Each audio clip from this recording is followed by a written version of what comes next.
അപ്പോ അത്രത്തോളായി അല്ലേ? ഇറങ്ങിപ്പോകാൻ അച്ഛൻ തന്നെ പറഞ്ഞു. ആ ഒരു സന്തോഷമുണ്ട്. സ്വന്തം തീരുമാനത്തിൽ ഇറങ്ങിയതല്ല എന്ന് പറയാലോ. സത്യം അതല്ലെങ്കിലും. വരേ, ആ പെട്ടിയും എടുത്തോളൂ. ഇവിടെ ആർക്കും വേണ്ടാത്ത രണ്ട് അനാഥ ആത്മാക്കളുടെ കൂടെ കഴിയാം. വാകുട്ടി, അകത്ത് ഒരുപാട് മുറികളുണ്ട്. ഇനി അടുക്കളയുടെയും കലവറയുടെയും താക്കോല് ഞാൻ അങ്ങ് തരും. എന്നിട്ട് താനെങ്ങടാ കാശിക്കോ? അത് മനസ്സിൽ വെച്ചോളൂ. ഇനിയുള്ള കാലം ബാനുവിന്റെ കൈകൊണ്ട് വല്ലതും വെച്ചുണ്ടാക്കി കഴിച്ചിട്ട് ഞാനൊന്ന് സുഖമായിട്ട് കഴിയാൻ പോവാ. അപ്പോ ഇയാളിവിടെ അടുക്കളപ്പണിക്ക് വന്നതെന്നാ തന്റെ വിചാരം? മംഗലശ്ശേരിക്ക് അപ്പുറത്ത് വിശാലമായ ഒരു ലോകം ഭാനുവിനെ കാത്തിരിപ്പുണ്ട്. യാത്ര തുടങ്ങാനാ ഭാനു ഇങ്ങോട്ട് വന്നത്. ചെല്ലു, ഇയാളിങ്ങനെ പല വിട്ടുതരങ്ങളും പറയും. വാര്യരെ അങ്ങനെ പൊട്ടനാക്കല്ലേ. ഇത്തിരി ബുദ്ധിയൊക്കെ എനിക്കുണ്ട്. ഞാനേ കുറച്ചോണം കൂടുതലുണ്ടതാ. ഡിങ്ക ഡിങ്ക. കൂടുതൽ ഉണ്ണുന്നതാണ് ബുദ്ധിയുടെ മാനദണ്ഡം എന്ന് വെച്ചാ തനിക്ക് കുറച്ചൊന്നും അല്ല, കൂടുതൽ തന്നെ ബുദ്ധി. ഡിങ്കി ഡിങ്ക.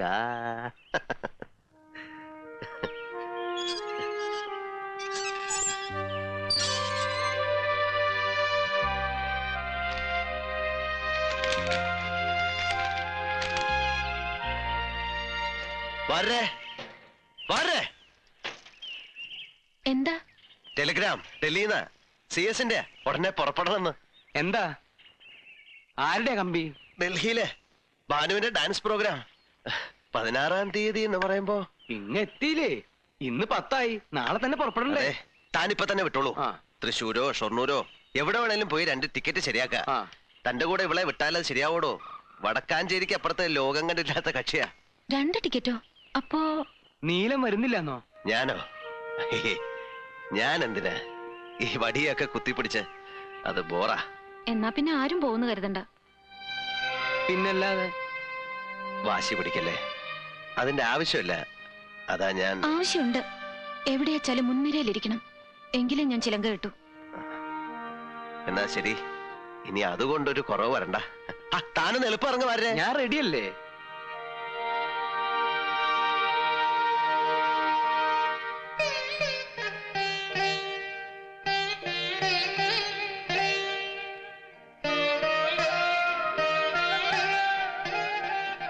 എന്താ ഒരാലോചന? ഞാൻ ഓരോ കാര്യങ്ങൾ ഓർത്തങ്ങനെ നിന്നുപോയി. ഗംഭീരാവണം പ്രോഗ്രാം. പലരും ഉണ്ടാവും കേമന്മാർ. നൃത്തം കഴിയുമ്പോ ബാക്ക് സ്റ്റേജിൽ അഭിനന്ദിക്കാൻ വരുന്ന മഹാന്മാരുടെ ബഹളം. ഞാനതിങ്ങനെ മനസ്സിൽ കാണുകയായിരുന്നു. സത്യം പറയട്ടെ, എനിക്കിപ്പോ വലിയ മോഹങ്ങളൊന്നുമില്ല. നൃത്തത്തിനോടുള്ള ആ ആവേശമൊക്കെ വിട്ടുപോയെന്ന് തോന്നുക. വിഡ്ഢിത്തരം പറയരുത്. ആ ആവേശമാണ് പ്രാണവായു പോലെ കൂടെ വേണ്ടത്. പിന്നെ മോഹങ്ങൾ ഒരുപാട് മോഹിച്ചാലേ കുറെയെങ്കിലും നടക്കൂ. ആകാശത്തോളം മോഹിച്ചോളൂ, ഒരു കുന്നോളം കിട്ടും. ഇതുകൊണ്ടൊന്നും ആയില്ല. കടലും കടന്നു ചെല്ലണം. കാലുകുത്ത് നരങ്ങുകളെല്ലാം കീഴടക്കണം. ഇതിനിടെ മറന്നു പോകരുതാത്തൊരു കാര്യമുണ്ട്. വിവാഹം. നാടെല്ലാം ആശീർവാദം ചൊരിയാനെത്തുന്ന ഒരു വിവാഹം. അതും കൂടെ എന്റെ ബാധ്യതയാണ്. അതെപ്പോഴും ആവാലോ. ഇത്ര അടുത്തില്ലേ? ഞാൻ കഴുത്തു കുനിക്കുന്നു, ഒരു ചരടെടുത്ത് ഇങ്ങോട്ട് കെട്ടുന്നു, കഴിഞ്ഞു. ആകാശത്തുനിന്ന് പുഷ്പവൃഷ്ടിയും മംഗളവാദ്യം ഉണ്ടാവും. ഭാനു, അബദ്ധം പറയരുത്. അബദ്ധമല്ല, മനസ്സിൽ എന്നോ നിശ്ചയിച്ചുറപ്പിച്ചതാണ്. നടക്കില്ല, നടക്കാൻ പാടില്ല.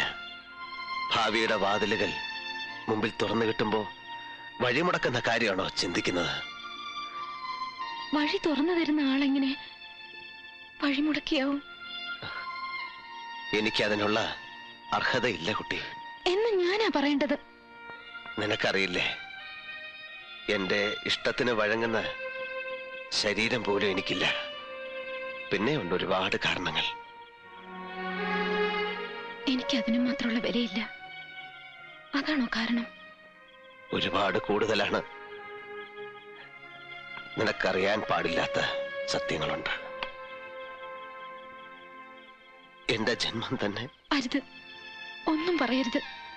അമ്മയെ കാണാൻ പോയി തിരിച്ചെത്തിയ രാത്രി അന്ന് ഞാൻ ഉറങ്ങിയിട്ടുണ്ടായിരുന്നില്ല.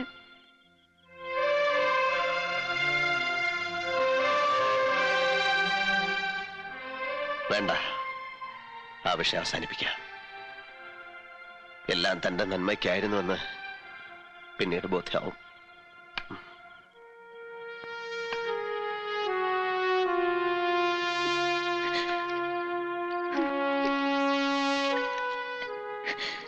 കുട്ടിയുടെ നന്മയെ കരുതിയാവും.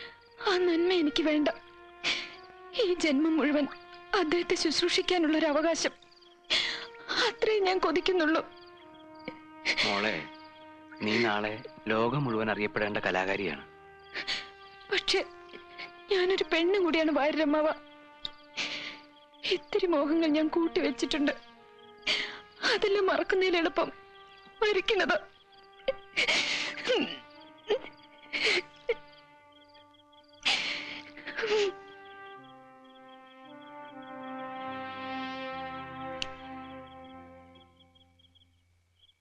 ഉറങ്ങിയില്ലേ? ഇല്ല. ആ കുട്ടിയുടെ കണ്ണ് തുറന്നിട്ടില്ല. ഒരു നേരം പോക്ക് പറഞ്ഞു. നടക്കാൻ പാടില്ലാത്ത ഒരു വിഡ്ഢിത്തം. നീല, ഒന്നിങ്ങോട്ട് നോക്കുക. ഞാൻ ആ മുഖം ഒന്ന് കാണട്ടെ. ഏതിരുട്ടിൽ വേണമെങ്കിലും വിളിച്ചോളൂ. പക്ഷേ ഈ കണ്ണെനിക്ക് കാണാമെങ്കിൽ ആ ഹൃദയം എനിക്കറിയാൻ പറ്റും. ഇന്ന് ഈ ദേഹത്ത് ജീവൻ തുടിക്കുന്നുണ്ടെങ്കിൽ അത് മരുന്നിന്റെയും മന്ത്രത്തിന്റെ അല്ല, ആ കുട്ടിയുടെ പ്രാർത്ഥനയുടെയും സാമീപ്യത്തിന്റെയും ഫല. എന്റെ മുഖത്ത് നോക്കി പറയൂ, നീലാണ്ടന് ഭാനുമതി ഇല്ലാതെ പൂർണ്ണതയുണ്ടോ? ഭാര്യരെ വിഷം തരാൻ ആവശ്യപ്പെട്ട് എനിക്കൊരു സ്ഥാനം നൽകിയിരുന്നല്ലോ അച്ഛന്റെ. ആ സ്ഥാനം സ്വീകരിച്ചിട്ട് പറയാ, ആ കുട്ടിയുടെ കണ്ണീർ തുടയ്ക്കണം. അവരുടെ നന്മയാണ് ആഗ്രഹിക്കുന്നുവെങ്കിൽ ചാവോളം അതിനെ നെഞ്ചിൽ ചേർത്ത് നിർത്തണം.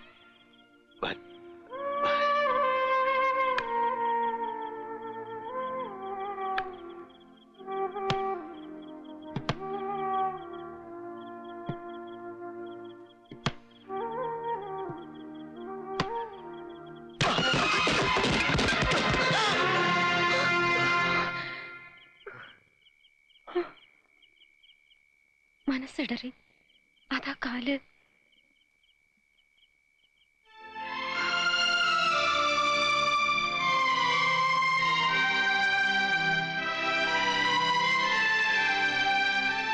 പുണ്യമാണ് നീ, കോടി പുണ്യം. മുറിവിൽ തേൻ പുരട്ടുന്ന നിന്റെ സാന്നിധ്യം വേണ്ടെന്ന് വെക്കാൻ തോന്നിയത് നിന്നോടുള്ള ഇഷ്ടക്കൂടുതലുണ്ട്.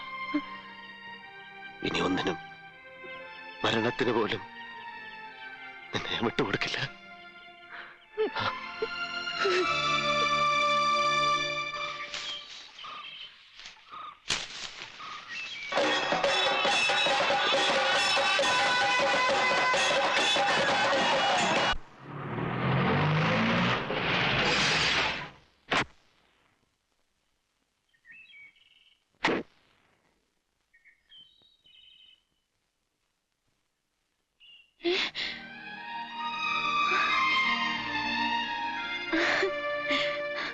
മോളെ. ബാനുജി, ഇന്ന് രാവിലെ എന്റെ കല്യാണമായിരുന്നു. ഞാൻ ഒരുപാട് പറഞ്ഞു നോക്കി അച്ഛനോട്. ചേച്ചി വന്നൊന്ന് കാണാൻ കൂടെ സമ്മതിച്ചില്ല. ചേച്ചി ആഗ്രഹിച്ച അച്യുതേട്ടൻ എന്തൊരു വെട്ടിയാ. മൂപ്പർക്ക് എന്തുകൊണ്ടും ചേരുക ഞാനാന്ന് ഓർക്കണ്ടായിരുന്നു. മോളെ, അച്ഛന് സമാധാനായി. ഇനിയൊരു കുടിയൊഴിപ്പിക്കൽ ഉണ്ടാവില്ലല്ലോ.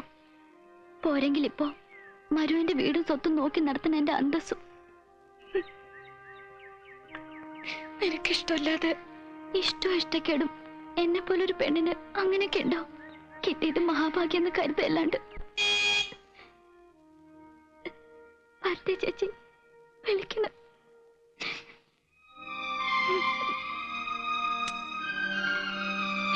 പോയി വരും മോളെ. എന്തെങ്കിലും വിശേഷങ്ങൾ ഉണ്ടാകുമ്പോ എന്നെ അറിയിക്കാൻ മറക്കരുതേ ചേച്ചി.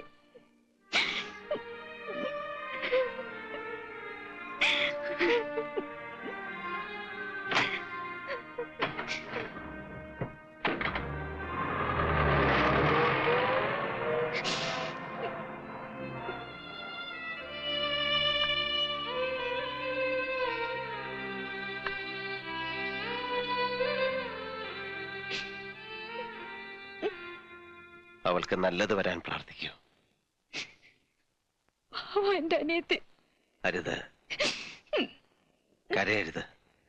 ചെല്ലു, ഒരുക്കങ്ങളെല്ലാം തീർക്കണ്ടേ? മനസ്സിലിനി ഇന്നത്തെ യാത്ര മാത്രം, അതേ പാടുള്ളൂ. എനിക്ക് അച്ഛനെ ചെന്നൊന്ന് കാണണം. ശാപം ഏൽക്കാതിരിക്കാൻ ആ കാലിൽ തൊട്ടൊന്ന് നമസ്കരിക്കണം. കാണുന്നതേ ചതുർത്ഥിയായിരിക്കും എന്നറിയാം. എന്നാ വേഗം വേണം, സമയമില്ല. എനിക്ക് ഇത്തിരി ധൃതി കൂടുതലുണ്ടല്ലേ, ഒരു എക്സൈറ്റ്മെന്റ്. ചെല്ലേ.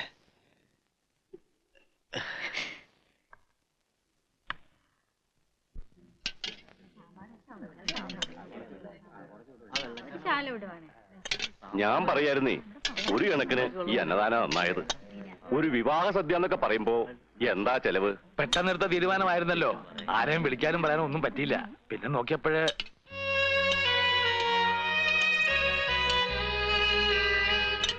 എനിക്ക് എന്റെ അനിയത്തിയുടെ കല്യാണം കാണാൻ പറ്റിയില്ല. അതിന്റെ പേര് കിട്ടുന്ന ഒരു പിടി ചോറ്, അത് ഞാൻ തിന്നോട്ടെ അച്ഛ. അച്ഛന് വെറുപ്പാണെന്നറിയാം. യാത്ര പറയാനും അനുഗ്രഹം വാങ്ങാനുമാണ് ഞാൻ വന്നത്. ഞാനിന്ന് പോവാണ്. അച്ഛൻ മറന്നു കഴിഞ്ഞ ആ പഴയ സ്വപ്നം ശപിക്കരുത് അച്ഛ. അച്ഛന്റെ ഭാനു തെറ്റൊന്നും ചെയ്തിട്ടില്ല. അച്ഛനൊന്നും മറന്നതല്ല മോളെ. വിധി അച്ഛനെയും മോളെയും ഒക്കെ മാറ്റിയതാ. ശപിക്കാൻ അച്ഛന് കഴിയുമെന്ന് തോന്നുന്നുണ്ടോ കുട്ടിക്ക്?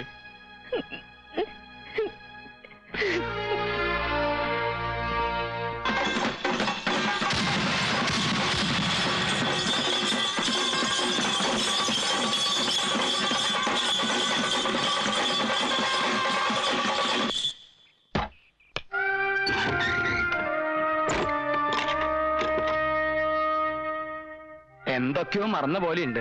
ഇടിപിടിന്നുള്ള യാത്രയായി പോയില്ലേ? എന്ത് മറക്കാൻ? എല്ലാം മറക്കാനല്ലേ ഈ യാത്ര.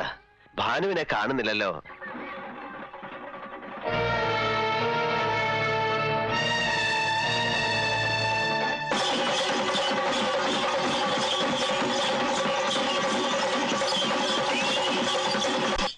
എന്താ ഭാര്യ ഈ ഭാനു കാണിച്ചത്? വണ്ടി മിസ്സാവുമല്ലോ. എന്റെ ഈശ്വര, ഈ കുട്ടിക്ക് എന്താ പറ്റിയത്? നീല,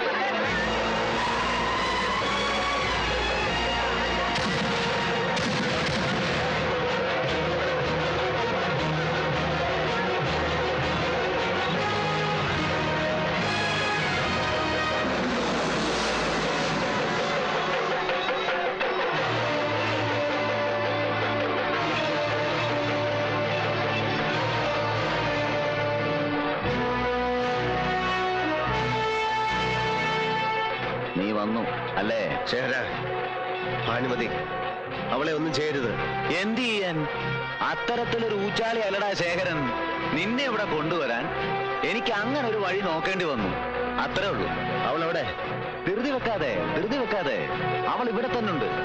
കഴിഞ്ഞ കൊല്ലം ഇതേ ദിവസം നീ അലങ്കോലമാക്കിയ ഉത്സവം, അന്ന് നാലുപാടും വിരണ്ടോടിയ അതേ നാട്ടുകാർ. ഇക്കുറി നിന്നെ എനിക്ക് ഇവിടെ കിട്ടണമായിരുന്നു. എന്ത് വേണമെങ്കിലും ഞാൻ നിനക്ക് തരാം. എന്നിട്ട് ഞാൻ പൊയ്ക്കോളാം. ശേഖര, ഞാൻ എന്തും തരാൻ തയ്യാറാണ്. നീ എനിക്ക് ഒന്നും തരണ്ട. ഞാൻ തരുന്നത് നീ വാങ്ങിച്ചാ മതി. ഈ പുരുഷാരം നോക്കി നിൽക്കേ. ഞാൻ നിന്നെ തല്ലാൻ പോവുക, പട്ടിയെ തല്ലും പോലെ. തിരിച്ച് നീ കൈ പൊക്കരുത്. പൊക്കിയാൽ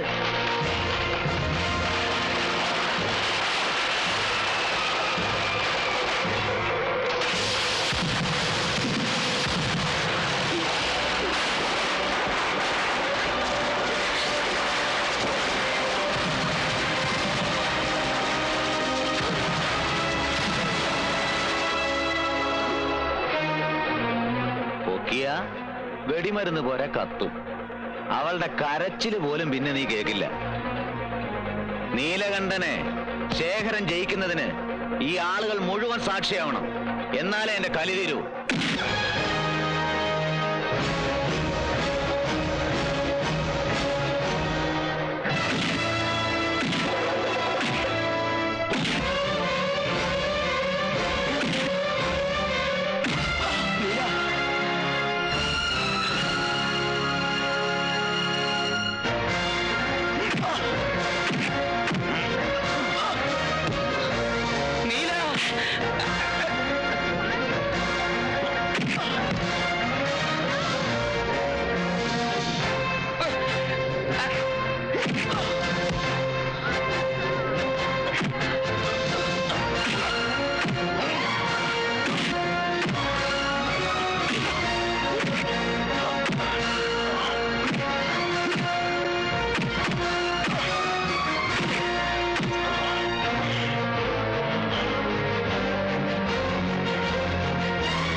ശരാ, എനിക്ക് ജീവിക്കണം, സ്വസ്ഥമായിട്ട് ജീവിക്കണം. അതിന് തടസ്സം നിൽക്കാൻ ഇനി നിന്റെ കൈകൾ ഉണ്ടാകരുത്. അതുകൊണ്ട് ഞാനിത് എടുക്കുക.